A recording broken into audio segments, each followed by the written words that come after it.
world. Yes. 1969. Yes. How do you make a pitch to voters, the economy's thriving, let's get rid of the president? You don't need to make a pitch. Listen to voters. When we walk around my block, you ask people if the numbers that Donald Trump touts are really making a difference in their lives. You have people on my block. I'm the only presidential candidate that lives in a low-income inner-city neighborhood. Talk to folks, and they'll tell you, I have to work 2 jobs just to try to keep myself in housing. And by the way, that housing, it doesn't reflect the dignity of my family. Americans are struggling. Their wages are too low, or decades low.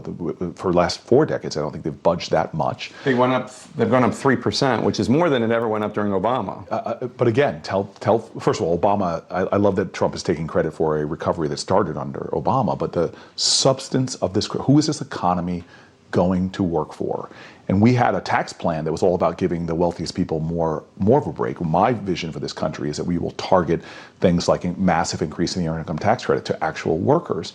We've got to make sure that this is a shared recovery, because right now it definitely is not. What do you say to somebody who says, yeah, I'm not crazy about Trump, but the economy has done so much better, and the Republicans keep telling me the Democratic nominee is going to raise my taxes, and he is talking about raising taxes, so that might hurt the economy, that might hurt my bottom line. What's the counter argument to that? Look, I think that we live in a nation with far more patriotism than people are expressing, and what I mean by that is folks want the best for their country.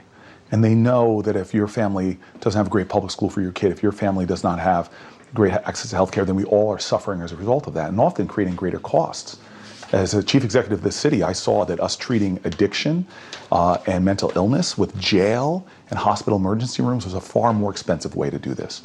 And so I'm going to run a campaign that speaks to all of America. I don't think Democrats should be defined by just beating Republicans. We should be defined by uniting Americans. And this is a moment where across this country, from farm towns to factory towns, from cities to suburbs, we have so much common pain where Americans are seeing, from the cost of prescription drugs to the cost of college, that we are all hurting because we have not designed an economy that invests in each other. Let's talk about education, because you just raised that.